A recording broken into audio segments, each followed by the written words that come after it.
Muito boa noite. Vamos chegando para nossa live de hoje. Uma live super interessante com muito conceito.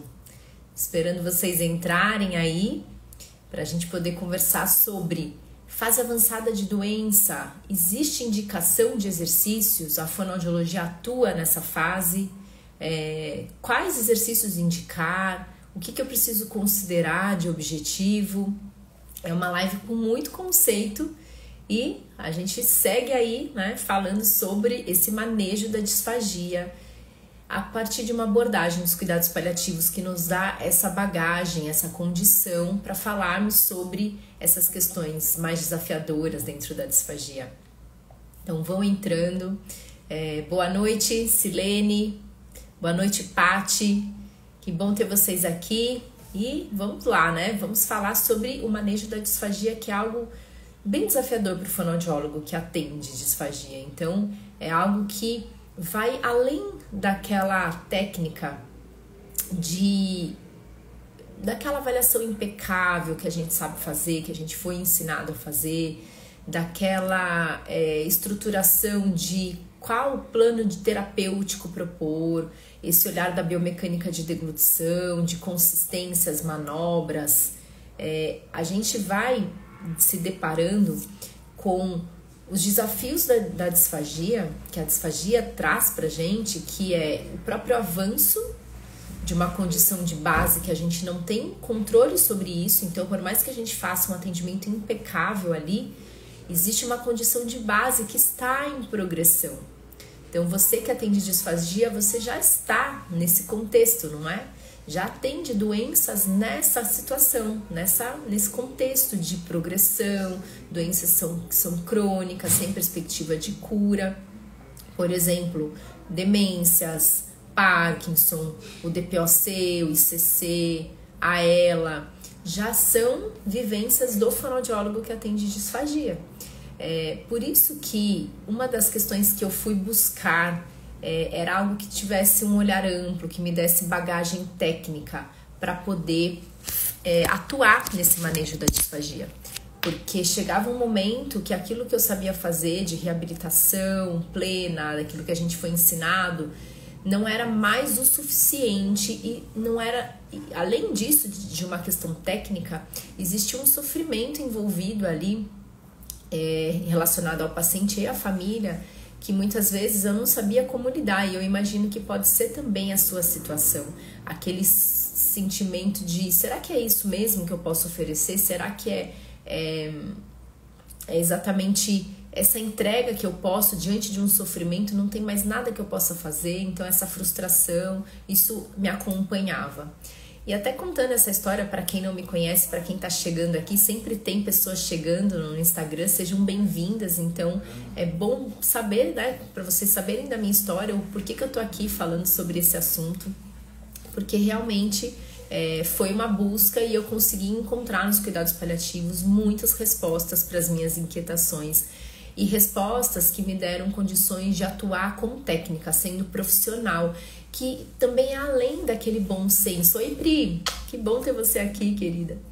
Que vai além daquele bom senso de compaixão ao outro que nós muitas vezes temos, mas isso não é o bastante, porque nós estamos ali como profissional. Então não dá pra gente dar a nossa opinião do que a gente faria com um familiar querido.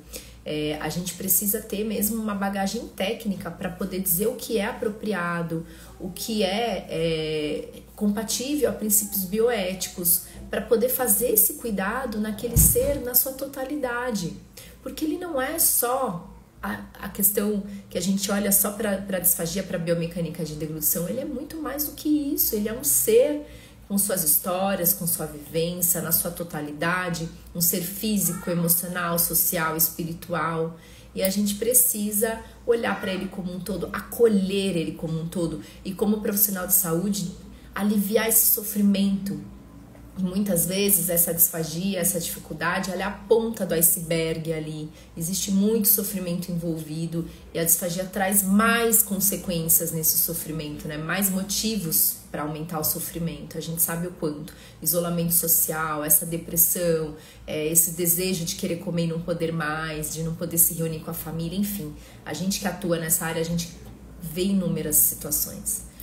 Pri, obrigada, querida. Para mim é uma honra ter você aqui. A Pri é uma grande referência na disfagia e, né, faz parte também da minha trajetória, unespiana como eu. Muito bom ter você aqui. Obrigada, de coração. E então eu fui nessa busca, né? Para quem não me conhece, eu sou a Cristiane Freitas, eu sou fonoaudióloga especializada em disfagia e paliativista. E eu ajudo fonoaudiólogos a terem mais segurança na condução desses casos de disfagia crônica. De disfagia quando a gente tem uma questão mais limitada nessa entrega do prognóstico, por exemplo, de uma reabilitação plena. Quando a gente não consegue ir daquele FOS1 para o FOS7, quando a gente não consegue retomar essa via oral por completo, ou quando ainda a gente, mesmo que você consiga estabilizar, dar esse prazer da alimentação, chega um ponto que isso vai se perdendo e a gente fica pensando o que mais eu posso fazer. Então é nesse cenário que eu falo com vocês. Fer, boa noite. Fer, querida aluna do curso do Manejo das Disfagias, muito bom ter você aqui. Então vamos lá, gente. O assunto de hoje é um assunto bem, um conceito bem amplo. Acho que a gente precisa falar de conceito para poder chegar na ideia do exercício. Eu sei que todo fonoaudiólogo ama falar de exercício, ama falar de estratégia, então quando a gente vê isso, a gente já corre, né? Quero saber mais um exercício, uma novidade aí para eu atender o meu paciente disfágico. Mas o que eu proponho aqui para vocês, quem me acompanha, quem está começando, para vocês saberem, é sempre esse raciocínio do que indicar, do que não indicar, do porquê, mas acima de tudo olhando para a pessoa, na sua totalidade, porque a gente não olha só para a disfagia, a gente olha para a pessoa. Então vamos lá. A gente está dizendo aqui, né, a live que eu propus hoje é nesse olhar da fase avançada da doença. Por quê? Porque nessa fase inicial a moderada, o fonoaudiólogo ele já atua brilhantemente, já é a nossa vivência, a gente já faz isso, porque a gente é chamado muitas vezes logo nos primeiros engasgos, nas primeiras dificuldades de alimentação, nas primeiras situações ali de pneumonia aspirativa. Então é ainda um curso inicial a moderado de doença. Quando aquela reabilitação tradicional que a gente sabe fazer muito bem, ela tem uma grande resposta, ela tem um grande potencial e a gente vê esse resultado na prática. Então aí tudo vai muito bem, né? Concordam? Que você propõe as coisas e você vê um resultado, mesmo diante dessas doenças que eu trouxe para vocês. Acontece que a tua reabilitação vai, né? Você vê ali aquele ganho. Porém, a gente sabe que a disfagia ela é um sintoma de uma doença de base, não é isso? Dessa condição de base? Então, você está ali associado, a disfagia está associada a uma doença de base. E essa doença, que às vezes, né, a gente está ali atendendo, demência, Parkinson, DPO6, CC, enfim, ela tem um curso, e muitas vezes um curso em progressão. E você tá ali na reabilitação, com ganhos, e essa doença está numa progressão. Então chega um ponto, tá vendo aqui esse ponto específico, em que a tua reabilitação, as tuas propostas, elas já não têm mais efeito. Aquilo que você tinha de resultado, de resposta terapêutica, você acaba tendo menos, vai mudando o padrão, acaba não tendo mais. E esse ponto, onde a doença avançou, e a tua atuação já não tem mais o mesmo efeito, é o ponto crucial, que é o que eu trago aqui. Que é aquele ponto que a gente se questiona, puxa, será que é um limite terapêutico? É aquele ponto onde a gente vê uma disfagia se intensificando, o paciente com mais dificuldade para deglutir, comendo menos, emagrecendo. E aí é o ponto onde mais existem as situações conflitantes da própria família, da equipe, de questionar para o fonoaudiólogo. E agora? O que nós podemos esperar do que vem pela frente? Poxa, ele vinha tão bem e de repente as coisas estão mudando. Então a gente começa a ficar numa insegurança, numa frustração de, puxa, o que eu posso fazer?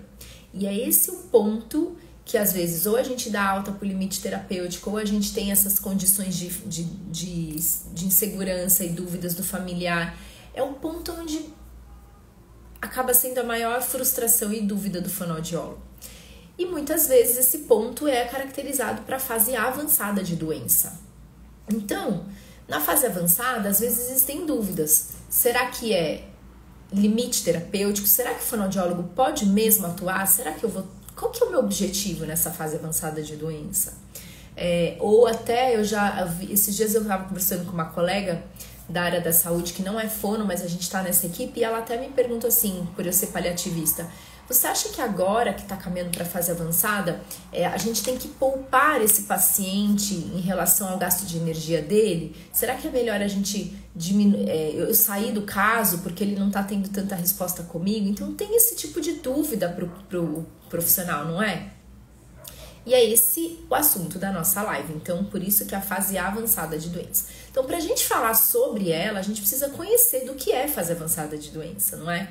Então, ela é caracterizada, gente, quando a doença é irreversível e progride. Mas o nosso paciente, nessa condição de fase avançada, ele ainda pode ter oscilações. Ele pode ter momentos de estabilidade, momentos ainda de resposta, sim, de ganhos e também de descompensações. Então, o foco é sempre controle de sintomas, é sempre qualidade de vida, é manter esse paciente o mais funcional, ativo possível. Esse é o foco da fase avançada. E a gente precisa ter um olhar ainda que a fase avançada de doença, ela pode durar meses e anos. Então, quando eu falo de fase avançada de doença, não necessariamente eu estou falando de morte iminente. Isso é muito importante e muitas vezes a gente não sabe distinguir, não é? Então, às vezes a gente não consegue nem identificar. Você é chamado para atender um paciente, aí você olha, senhor fulano de 90 anos, né, senhor João de 90 anos, tem Alzheimer, tem uma disfagia. Aí a gente acaba enquadrando nesse olhar. Então, puxa, ele tem idade avançada, tem o Alzheimer, tem a disfagia. A gente já olha para um cenário que não tem muito bom prognóstico, então a gente já começa a pensar nessas ações. Mas quando a gente tem esse olhar da abordagem do cuidado paliativo, que deve ser desde o diagnóstico, por quê? Porque eu passo a me perguntar, quem é esse senhor João? Quem é ele? Quais são os valores dele? O que ele tem de conhecimento sobre a doença, sobre esse curso da doença? Como que ele se imagina nessa situação? Como que é o enfrentamento? Ou, se ele não tem isso por escrito, se ele não pode mais falar por ele, colher isso com os familiares, com as pessoas, para que a gente possa conhecer quem é o seu João, a essência dele. E ainda entender que fase de doença o seu João está. Então, se ele está numa fase moderada de doença, o meu objetivo vai ser diferente para a fase avançada de doença. Então, o cuidado paliativo, ele é desde o diagnóstico, porque eu tenho essa trajetória de doença, que são ações diferentes, que eu posso construir junto ao paciente e à família um plano de cuidados, com os cenários, com o melhor cenário e com aquele mais desafiador. Então, por isso, essa, para mim, é a justificativa maior do quanto ele deve ser desde o diagnóstico. E isso não exclui que ele faça todos os tratamentos. Se ele recebeu o diagnóstico, ele faz as duas coisas, o tratamento modificador da doença e o cuidado paliativo, porque entra na mesmo raciocínio do que eu falei da reabilitação. O tratamento modificador da doença vai muito bem nessa fase moderada, com resposta, com estabilização, mas a gente sabe que essa doença ela tem um curso, então na hora que ela progride, o tratamento modificador de doença já não tem mais aquele efeito, a gente consegue sobrepor o cuidado paliativo, mas ele deve estar junto desde o diagnóstico. Faz sentido isso?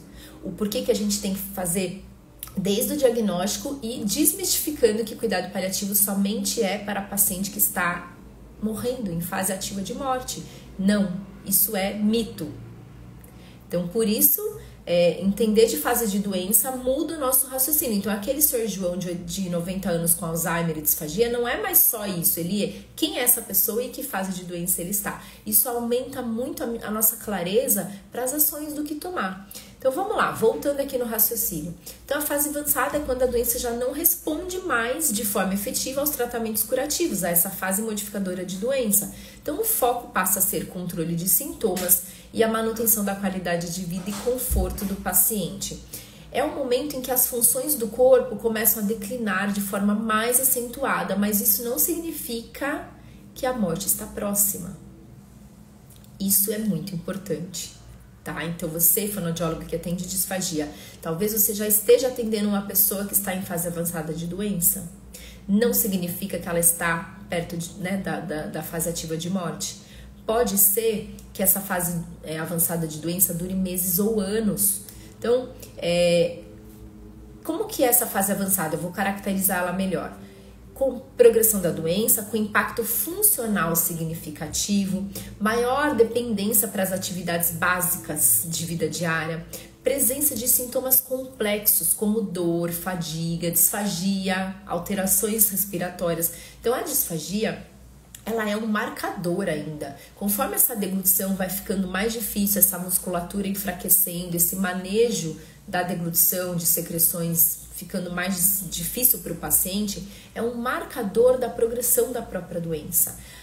O apetite, então, também muito grande marcador. Então, a gente saber disso também nos dá clareza, porque quando a gente não tem esse conhecimento, a gente quer ir tapando os buracos, né? Então, você vê uma disfagia, você vê uma inapetência, ponto, já é aquela tomada de decisão praticamente óbvia, é uma via alternativa, por exemplo. Só que isso nem sempre é a solução dos problemas e a gente precisa considerar muitos outros aspectos que vão além só de dar essas soluções, tá? Porque a gente tem que fazer as indicações, o benefício sempre superar os riscos, tem que considerar princípios bioéticos. Paty, né? Quando o paciente chega nessa fase, qual a quantidade de visitas pode ser realizada na semana? Paty, isso é muito individual. E até eu vou caracterizando um pouquinho mais aqui sobre o que é fase avançada de doença, e aí a gente fala mais a fundo sobre essa ação da fono, tá bom? Eu vou segurar a sua pergunta aqui. Então, ainda sobre a fase avançada, a gente tem períodos de estabilidade intercalados com crises de descompensação. Então, essa condição pode oscilar. E isso também é uma coisa muito importante. Presta atenção nisso. Por quê? Você tá ali com uma pessoa, um quadro demencial, por exemplo, fase avançada de doença. Então, você já tem essa disfagia um pouco mais intensificada, um apetite talvez, né, alterado. E aí, ele acaba tendo uma infecção de urina no meio desse caminho. O que acontece? Aquele quadro que estava estabilizado tende a regredir. Aquele paciente, ele tende a ficar completamente... a situação fica muito alterada do basal, né? Até eu costumo dizer que é uma distorção da realidade. Então, ele pode ficar em delírio, pode ficar agitado, pode ficar sonolento. Acontece muitas coisas e a gente sabe muito bem disso e impacta diretamente na deglutição. Então, aquela deglutição que estava estabilizada, de repente ele vai para uma disfagia grave. E aí você pensa, nossa, ele deve estar na morte iminente agora, tudo, né, avançou, calma.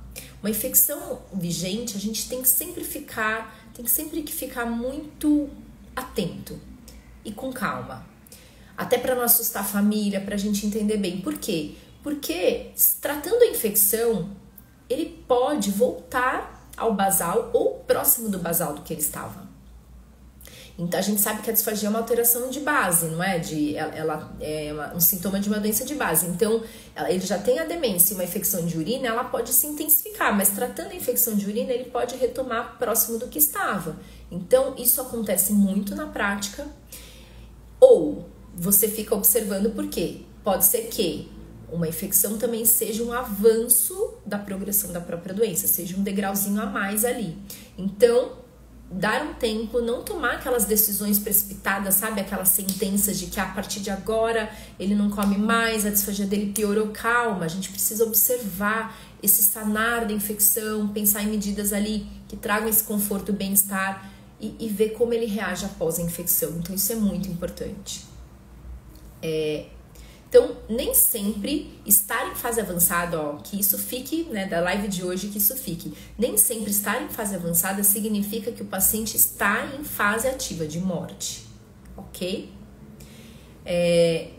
E essa questão do tempo é muito imprevisível, pode durar meses ou anos, vai depender de muitas coisas, da própria doença dele, de como é, de comorbidades, da forma como também ele tem a prestação do atendimento ali, o que ele tem de recurso, né, a favor. Existem muitas situações que a gente precisa considerar, tá bom? Outra coisa importante que eu não posso deixar de falar de conceito, não dá para eu falar só de exercício para vocês e não falar do raciocínio do conceito, que é como que eu identifico essa fase avançada. Então, uma das escalas que a gente tem de protocolos dentro dos cuidados paliativos, porque existe muita técnica no cuidado paliativo, não é só você segurar na mão do paciente e ter aquela compaixão, aquele bom senso, isso é importante, mas eu preciso fazer isso com um olhar técnico, né, profissional, para poder atender esse paciente na excelência.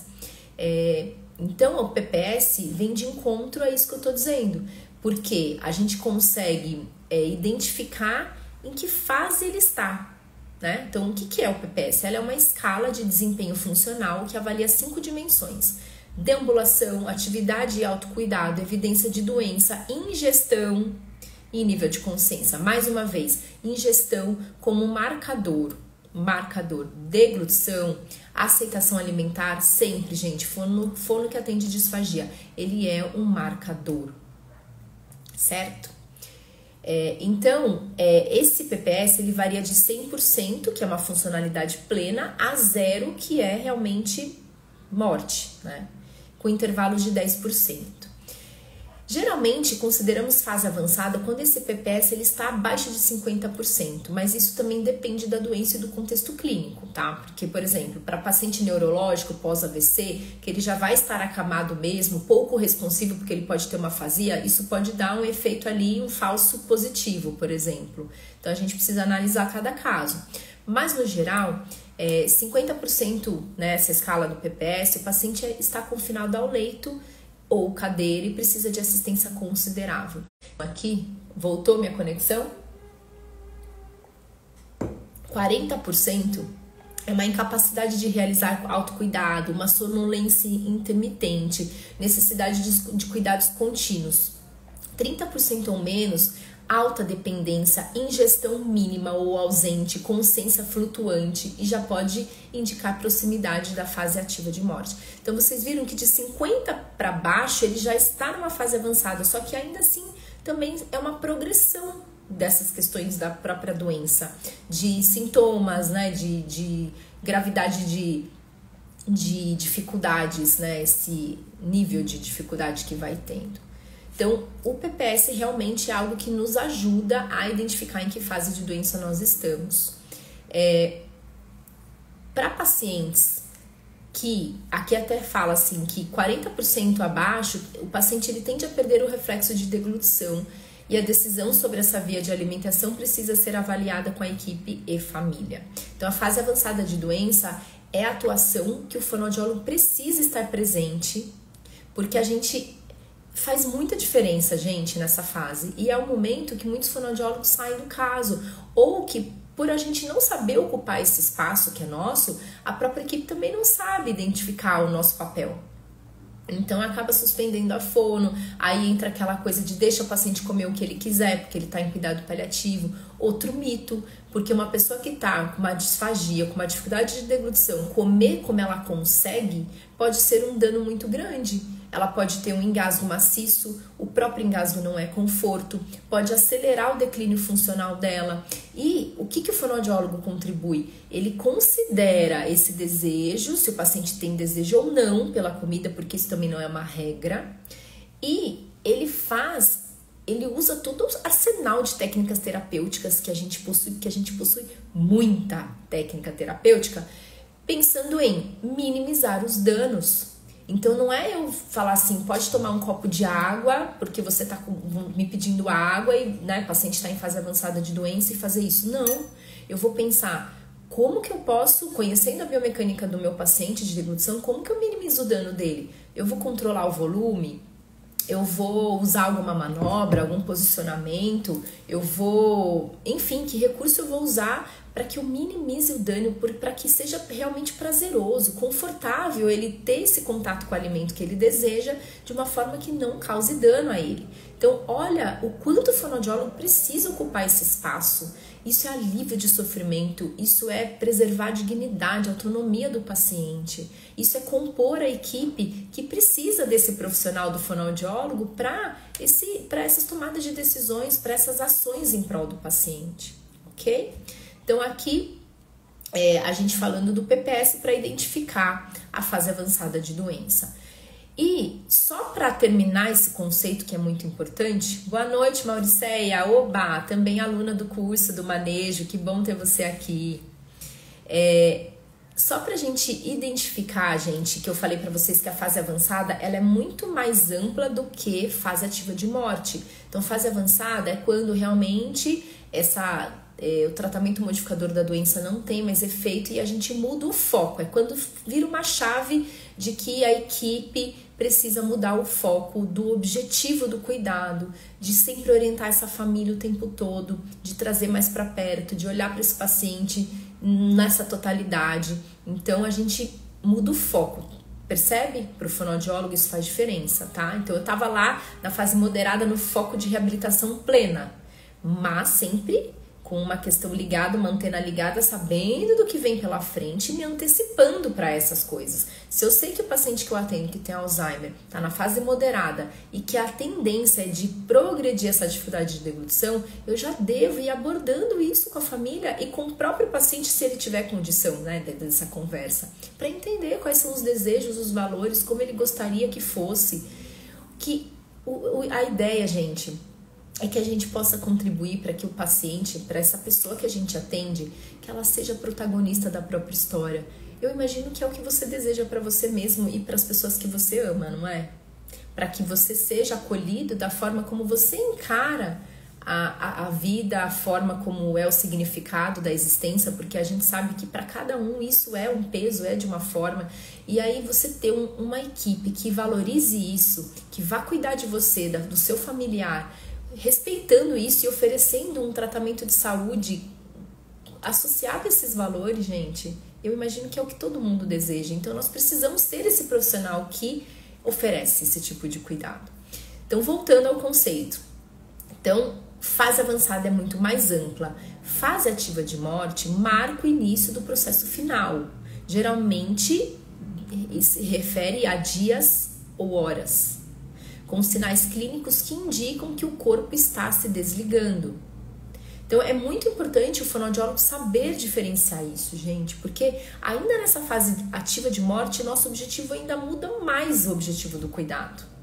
Então esses sinais, eles podem ser identificados, por exemplo, alteração respiratória, que a gente tem aquele padrão de respiração irregular, com pausas, ruídos nessa via aérea superior devido ao acúmulo de secreções que nem sempre causam sofrimento ao paciente e desconforto, mas que impacta em quem ouve, no profissional, na família, que a gente chama de sororoca. Isso estou falando da fase ativa de morte.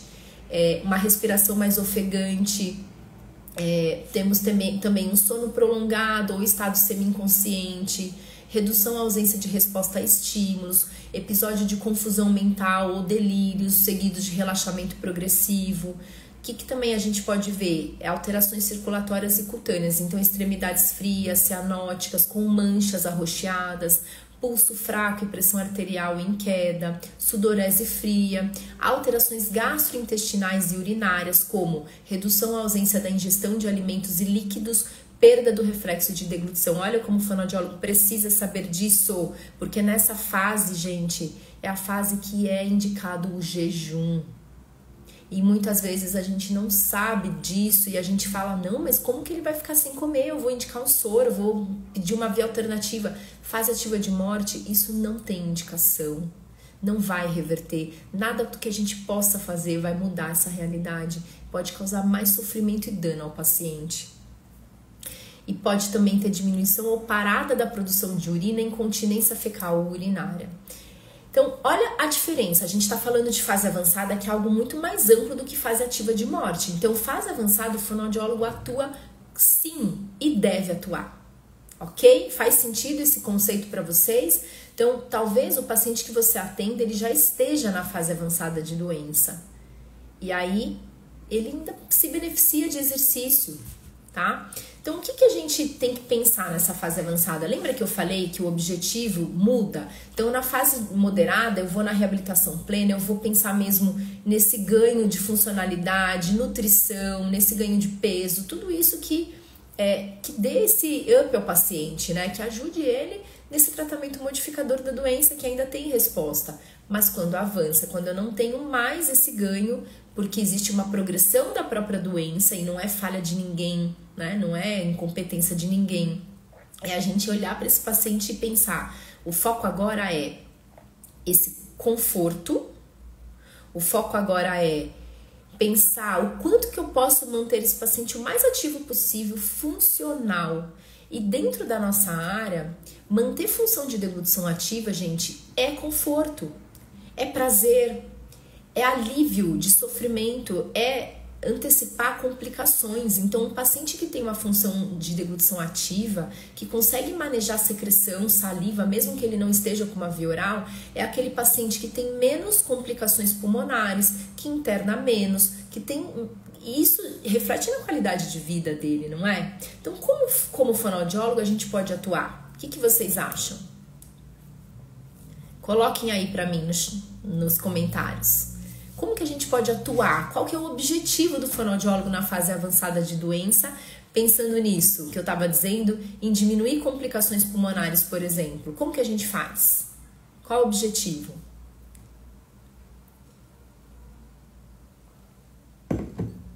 Quero ouvir vocês. Vamos fazer essa live interativa? Deixa eu ver se tem mais alguma pergunta que eu vi aqui. A Paty, né, que eu não esqueci da pergunta dela, ok. Conforto, a Fer colocou. Obrigada, Fer. Conforto, isso é muito importante mesmo. Então, a gente respeitar também esse paciente, né, de não ficar em algumas insistências que não são, como que eu vou dizer, que não vão trazer ganho ao paciente, modificação desse curso natural da doença, como, por exemplo, a questão da aceitação alimentar, né, que a gente vê muito dessa insistência daquele paciente que está inapetente. O próprio organismo dele já está numa alteração de absorção, então ficar insistindo para que ele coma talvez cause desconforto. E isso é conforto, respeitar isso, né? Qualidade de vida, dar qualidade de vida mantendo cavidade oral íntegra. Mauriceia, muito bom, entrou nesse objetivo fonoaudiológico, muito legal. Olha que legal vocês participando, gente. Gabi, boa noite, também aluna do curso do manejo. Mauriceia também. Olha que delícia ter vocês aqui, é muito bom. Então vamos lá. O objetivo fonoaudiológico nessa fase é isso, manter essa integridade da boca, manter essa função de deglutição ativa. Então eu preciso tanto estimular essa biomecânica para que o paciente degluta, ele precisa engolir. Se a gente para de estimular a deglutição dele, o que acontece? O cérebro pensa, não preciso mais dessa função, ele vai gastar energia para outras coisas. E aí vai atrofiando, a gente sabe o quanto isso tem impacto. O paciente para de engolir saliva e aí piora a condição. Ele fica, às vezes ele broncoaspira mais, né? O paciente está lá numa gastrostomia, ele não tem mais um manejo daquela boca, ele broncoaspira. Então a gente não pode deixar esse paciente sem estímulo. E é uma mudança, gente. É uma mudança porque a gente sabe que existem muitas situações aí que acontecem no dia a dia. Então o paciente não vai para uma VO plena alta por limite terapêutico, porque eu não vou ficar lá fazendo massagem e aí acaba perdendo esse paciente no manejo oral. Então é uma mudança e a gente vai plantando sementes para as mudanças, tá? Estimular a linguagem verbal ou não verbal, perfeito, porque fase avançada de doença, ele ainda tem esse potencial, ele pode ainda se comunicar, ele ainda pode interagir, não significa morte iminente, gente, lembrem-se disso, tá? Então ele pode sim ter uma linguagem verbal, a gente pode usar a comunicação alternativa para ele ainda se manter ativo ali com aquela família, com o entorno dele, para que a gente também possa validar as vontades dele, isso também é super importante. Então a comunicação, o fonoaudiólogo, ele, além de dar essas estratégias para que o paciente possa se comunicar, se ele tiver uma alteração nessa parte de fala, linguagem, existe ainda um objetivo de comunicação de ajudar o paciente na manutenção da autonomia do paciente. Então é como se a gente desse voz ao nosso paciente, gente. Olha o peso disso, olha a responsabilidade do fonoaudiólogo. E ainda, muitas vezes a gente acaba sendo elo com a equipe, porque o paciente confia a gente, porque a gente está trabalhando isso com ele, querendo saber o que importa para ele, os valores e tal, e ele traz isso para você, e aí você vai ter que levar isso à frente, para o médico, para o físio, para o nutri, para todo mundo que atende junto, psicólogo, para a família, e às vezes a gente acaba sendo elo. Então é uma comunicação em todas essas esferas que eu tô trazendo para vocês. Saber de comunicação, gente, é divisor de águas, e ela está pautada em toda a nossa atuação.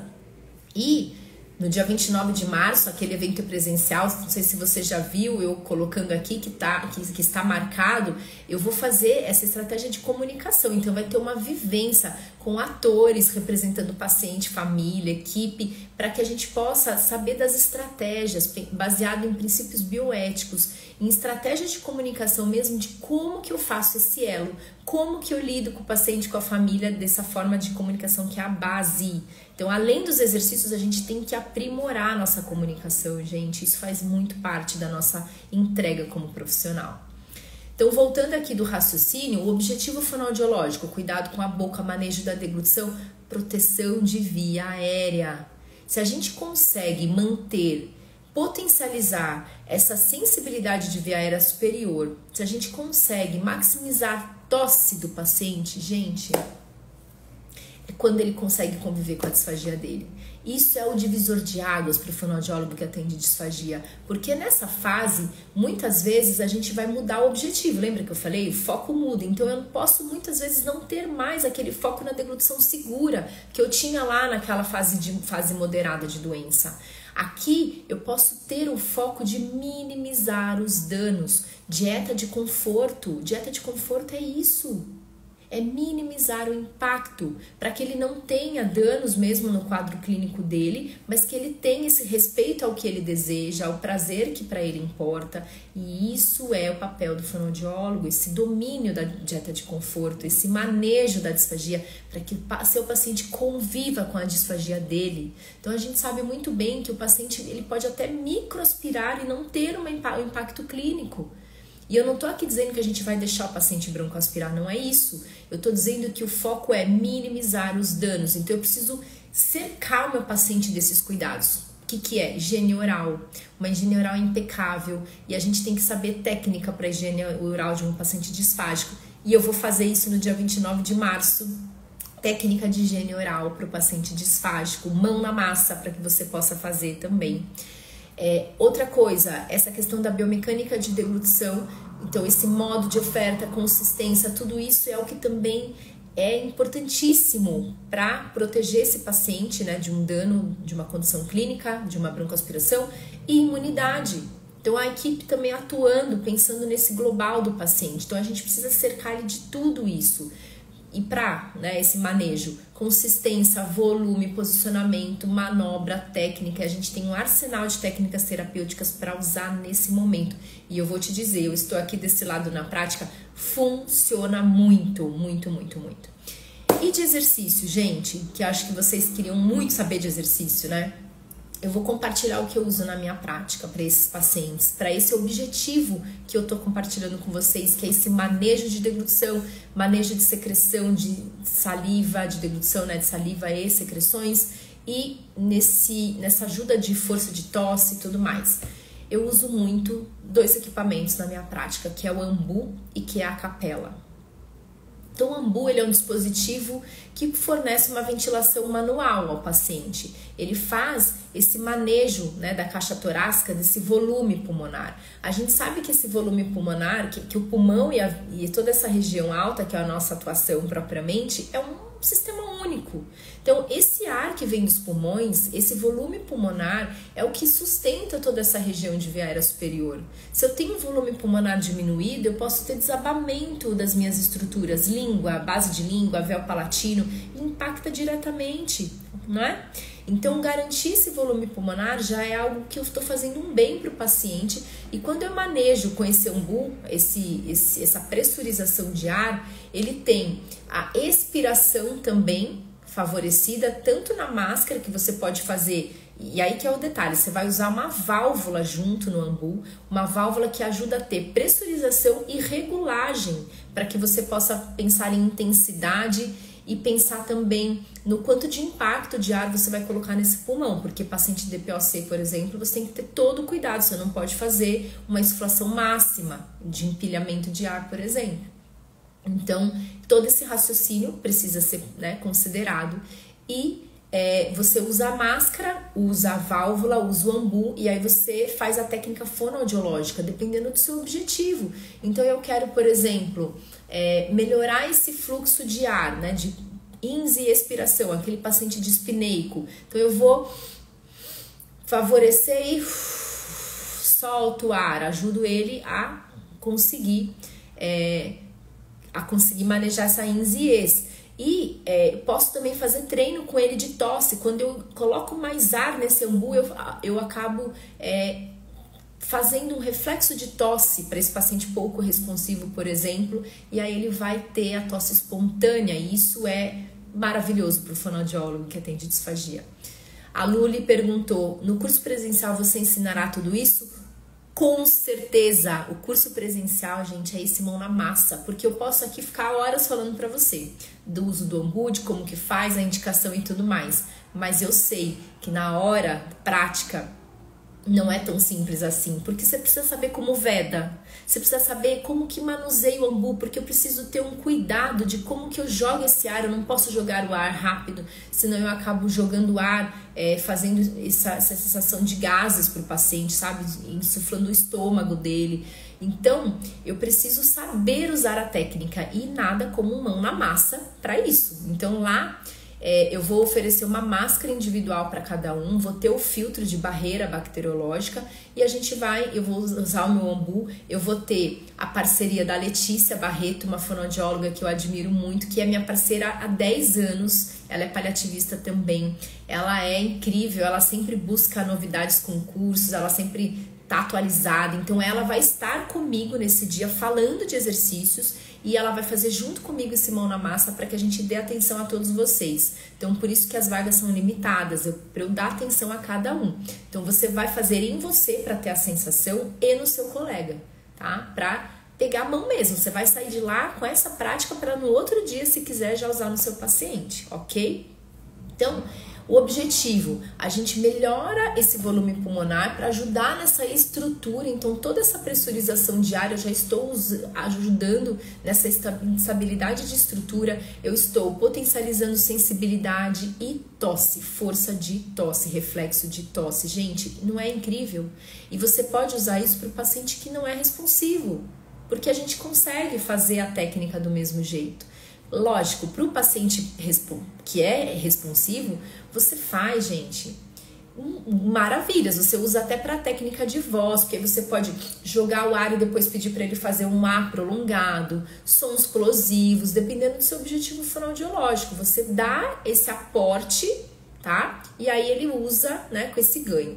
Qual que é a diferença de incentivador respiratório, por exemplo? Respiron, Voldine, que a gente faz essa inspiração para depois fazer o exercício, porque aquele paciente que já tem uma alteração nesse fluxo de ar, quando você pede para ele puxar o ar, se ele tem só essa respiração mais alta, ele vai puxar aqui, e mesmo que você dê comando, ele não consegue usar a base do pulmão. Agora, quando eu tenho ambu, é quase que aquele efeito de forma de gelo, que a água, né, vai para onde tem o espaço ali. Então é isso, você joga o ar, você expande o pulmão, você consegue atuar lá da base do pulmão, você enche a caixa torácica, e eu vou te ensinar essa técnica e a indicação da técnica e as contraindicações, e aí você tem um efeito fonoaudiológico com muito mais ganho. Na minha prática, isso está sendo muito importante. Óbvio, é uma estratégia terapêutica, gente. Não é mágico, né? Não é só ele que você vai usar. Você vai usar com todo o teu raciocínio que você já faz, mas ele é um recurso muito potente. E sobre a capela? A capela é um dispositivo também de oscilação de alta frequência que gera vibrações durante a expiração. E isso ajuda a soltar secreções presas na via aérea, por exemplo. Ajuda até nesse manejo de resíduo que fica quando o paciente se alimenta. Eu até costumo usar na minha prática, quando o paciente termina a refeição, pensando de mais um potencial ali para minimizar o dano, fazer a capela em seguida para ajudar nesse manejo de secreção que ficou. E aí isso ajuda na sensibilidade, ele limpa a garganta espontaneamente, engole, isso acontece muito. Hoje mesmo eu estava na casa de um senhor que eu atendo, que eu adoro, ele está em fase avançada de demência. Ele tem uma gastrostomia e come via oral, de conforto, mínimo volume. E aí eu cheguei lá, ele tava com uma voz molhada. E normalmente é refluxo, não é nem salivação, porque ele tá com uma boca bem cheirostômica, por sinal, mas é muito refluxo que ele tem. Volume de dieta, gente. Isso também é super importante da gente falar em outro momento. E a gente fica sempre de olho nesse volume. Aí eu cheguei lá e fiz a capela nele. Então, a capela você pode fazer da forma ativa ou passiva. A passiva você acopla na máscara e aí você vai acompanhar essa respiração do paciente. O paciente inspira, você afasta a máscara. Ele expira, você veda a máscara. E aí ele vai expirar normalmente. Você não precisa dar comando. E aí isso ajuda nessa sensibilidade, nesse manejo, nessa vibração ali de via aérea superior. E ele fez sozinho e engoliu. Então são recursos que eu uso na minha prática, que eu tenho resposta mesmo para o paciente em fase avançada de doença. Então, para um manejo de uma dieta de conforto, para um manejo desse paciente que tem essa fraqueza ali daquela musculatura que já impacta nessa disfagia, são recursos, gente, que ajudam muito o fonoaudiólogo. Então, isso é o que eu quero compartilhar com vocês no dia 29 de março. Esse evento presencial Mão na Massa, que eu vou te mostrar como que faz. Acho que isso, né, da gente fazer a vivência, gente, real, é muito importante. Então, você vai sair de lá com clareza de como executar essas técnicas. Então, a capela, ambu, higiene oral. A gente vai falar muito disso nesse dia para o paciente que é pouco responsivo, porque eu acho que é o grande desafio, né, para o fonoaudiólogo. Como que a gente faz essas estratégias para esse paciente que não é ativo ali na resposta, enfim, e a gente consegue muitos ganhos também. E além disso, essa vivência da comunicação. Então a comunicação é daquilo que eu estava falando, a gente lida o tempo todo, porque essa construção do plano de cuidados, saber dizer para a família isso, ele está na fase avançada de doença, o meu objetivo agora é esse. Gente, isso é desafiador, mas a gente tem que se preparar e a gente tem condições de oferecer esse atendimento. E eu posso te dizer que a gente também sai privilegiado, porque a gente se sente seguro para fazer. A gente se sente com clareza do que eu tenho que falar, de como que eu vou abordar, o que eu tenho que observar do outro para saber dessa minha comunicação efetiva, né? E aí, a Paty tinha perguntado dessa frequência. Olha, essa frequência ela é muito individualizada. Por quê?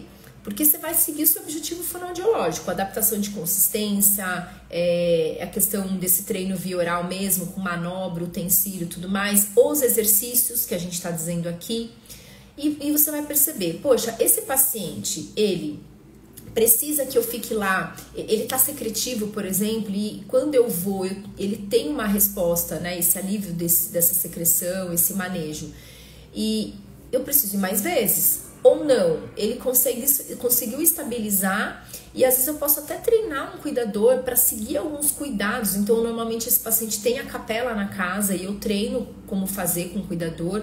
E aí, se dá conta, se é um efeito positivo, eu posso ir menos, posso ter uma frequência menor. Ele infectou, por exemplo, lembra do que eu falei das oscilações? Ele infectou, eu vou mais vezes, porque vai mudar o quadro, vai mudar o cenário. Eu preciso estar mais de perto. Ele está caminhando para essa fase ativa de morte, eu também posso ir mais vezes, porque vai ter dia que ele vai conseguir comer, vai ter dia que ele não vai comer muito, não vai conseguir se alimentar, pensando nessa dieta de conforto. Muitas vezes na minha prática eu precisei aumentar minha frequência para acolher essa família, para orientar os cuidadores. Quantas vezes a dúvida era do próprio técnico de enfermagem, mas ele não está se alimentando. E aí a gente reúne todo mundo, repassa todos esses pontos. Mais uma vez, a comunicação. Então, depende do seu objetivo e depende dessa resposta, porque essa frequência é sempre de acordo com aquilo que eu oriento, que eu deixo para aquele núcleo fazer, e se eles dão conta de fazer e tem efeito, eu posso diminuir minha frequência. Às vezes eu monitoro por chamada de vídeo, eu monitoro por ligação e eu vou fazendo as orientações, mas eu vejo que a minha presença está sendo diferente, mesmo que tem mais efeito de ganho, eu intensifico. Então, sempre esse raciocínio de frequência de atendimento. Tá bom, Paty? Faz sentido isso que eu trouxe? Então, é isso. E eu trouxe para vocês os objetivos dos exercícios que eu uso, mas, gente, um benefício maior a você é saber como usar fazendo a técnica, né? Então, isso que eu vou fazer no dia 29 de março. Que bom, Paty, que fez sentido. Esse curso presencial será aqui em São Paulo, onde eu estou, né? No lugar que eu moro. Próximo do metrô Paraíso, porque é um fácil acesso, próximo ao metrô, e é bem perto da Paulista, né, gente? Para vocês ainda passearem, para quem não é de São Paulo, vir e passar um final de semana gostoso nessa cidade incrível. Então, aproveitar a Paulista. É um sábado o dia todo, é um dia só de curso. Então, das 8h30 às 5h30, um dia longo de prática, de vivência, para que você tenha a mão na massa de exercício. Então, percebe o que a gente vai fazer lá? Conteúdo de conceito, porque isso é muito importante. O conceito ele já é divisor de águas para você ter clareza do que propor, do que não propor, de que recurso usar de acordo com o meu objetivo. Então, isso eu vou garantir para você também, esse objetivo claro das fases de doença, do objetivo do fonoaudiólogo, baseado em princípios bioéticos e da abordagem dos cuidados paliativos, que é o nosso norte. Você vai ter a vivência com exercícios e a Letícia vai participar brilhantemente ali junto comigo dessas estratégias de higiene oral, desse manejo da cavidade oral, a capela, ambu, vai fazer em você, no colega, para pegar a mão, mão na massa, para você já sair de lá sabendo fazer, para usar no seu paciente no outro dia. E ainda uma vivência com a comunicação, que vão ser essas situações reais, de casos reais que a gente vai abordar ali, pensando no paciente, família, equipe, como que eu aprimoro a minha comunicação, também baseado em princípios bioéticos e técnica. Então, é um dia dessas 3 vivências que você vai ter, vivências práticas, para que você tenha clareza nessa condução, desde a fase inicial e moderada, que você já faz muito bem, né, que já é a vivência do fono, até a fase avançada e pensando nessa fase mesmo de finitude final. O fonoaudiólogo ele é essencial em todas essas fases e o que a gente precisa saber é a mudança do objetivo, do foco do cuidado. E é isso que eu ofereço para você, ok? Então, quem quer saber mais sobre o curso, se tiver alguma dúvida, me pergunta aí, gente. Eu tô aqui para interagir com vocês, também dúvida em relação do que a gente conversou aqui, das estratégias em si. E eu vou fazendo mais lives, porque é muito conteúdo, né? Já tô quase 1 hora aqui falando com vocês, é muito conteúdo. Então, vem me acompanhando, você que tá chegando ainda aqui, para que você tenha mais conteúdos como esse que eu trouxe hoje. Compartilha com outro fonoaudiólogo também, que vai gostar de ampliar a sua visão a essa disfagia, a esse manejo, né? De quando as coisas se intensificam. E a Letícia aqui, ó, ela estará lá comigo. Oi, Lê, boa noite, querida. Ela que vai estar lá comigo nesse dia 29 de março, compartilhando dessas técnicas. Eu tava aqui falando pro pessoal, Lê, do ambu, da capela, do quanto eles são estratégias que ajudam muito nesse manejo da disfagia em fase avançada de doença, para o paciente que é pouco ou não responsivo, o quanto a gente consegue ainda melhorar essa sensibilidade de via aérea, esse manejo de tosse, e aí o paciente realmente conseguir conviver com a disfagia dele, né? Sempre o foco minimizando os danos. Esse é o papel do fonoaudiólogo, né, gente? Nessa fase que a gente está falando aqui específica. Então a Letícia estará, mas eu convido vocês também para estar junto comigo nesse dia, comigo e com a Letícia, para esse plus aí em relação à ação do fonoaudiólogo.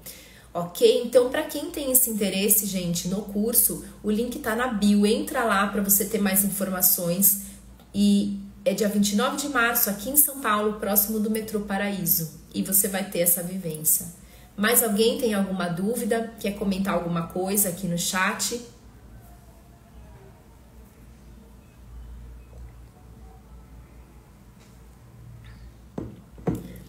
Cris, todos os participantes conseguirão fazer a prática ou alguns só observarão?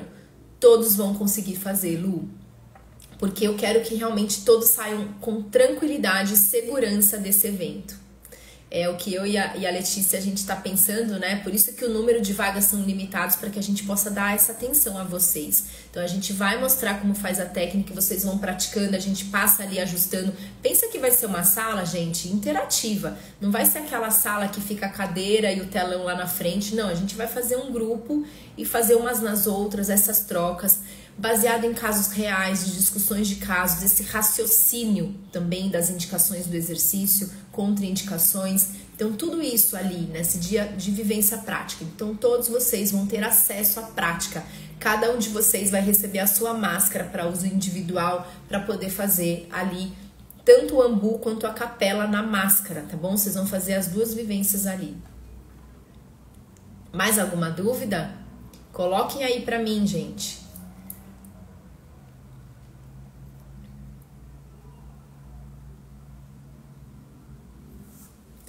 E o link está na bio, para quem tem esse interesse de estar com a gente no dia 29 de março. Então, Mauricéia, você que é aluna do curso, que já sabe, né, desse manejo da disfagia, você vem, espero você, hein? Seria maravilhoso te dar um abraço pessoalmente, conhecer pessoalmente. Imagina, Lu. E eu sei que você vai estar junto com a gente, né? Então, gente, muito obrigada, foi um prazer enorme estar aqui com vocês hoje, falando desse assunto que é denso, né? Porque a gente teve que entrar em conceito para chegar no exercício. E eu vou trazendo mais conteúdos como esses, vão me acompanhando aí, compartilha com outro fono para que a gente possa plantar essas sementes de um atendimento humanizado, de um atendimento que vá de encontro com essa pessoa que a gente está ali atendendo, que confiou a nós o cuidado. Então, que a gente leve técnica, né, com muita evidência mesmo, com alívio de sofrimento, com alívio desse desconforto, trazendo bem-estar, funcionalidade, considerando aquele ser, a sua autonomia, a sua dignidade. Então, técnica associada à humanização. É o que eu desejo, é o que eu estou aqui, né, compartilhando com vocês, plantando essas sementes, contribuindo para essa prática da saúde mais humanizada no nosso país. De coração, eu faço isso realmente com toda a minha alma. Eu que agradeço vocês, gente, por estar aqui comigo. Muito bom, que energia mais gostosa. Obrigada, obrigada mesmo. E eu fico à disposição, tá bom? A Lu vai estar com certeza. Oba, vou te dar um abraço pessoalmente, querida. Muito bom ter você junto. Ótimo, gente. Então é isso, pessoal. Até mais. Um beijo, boa noite e bom descanso.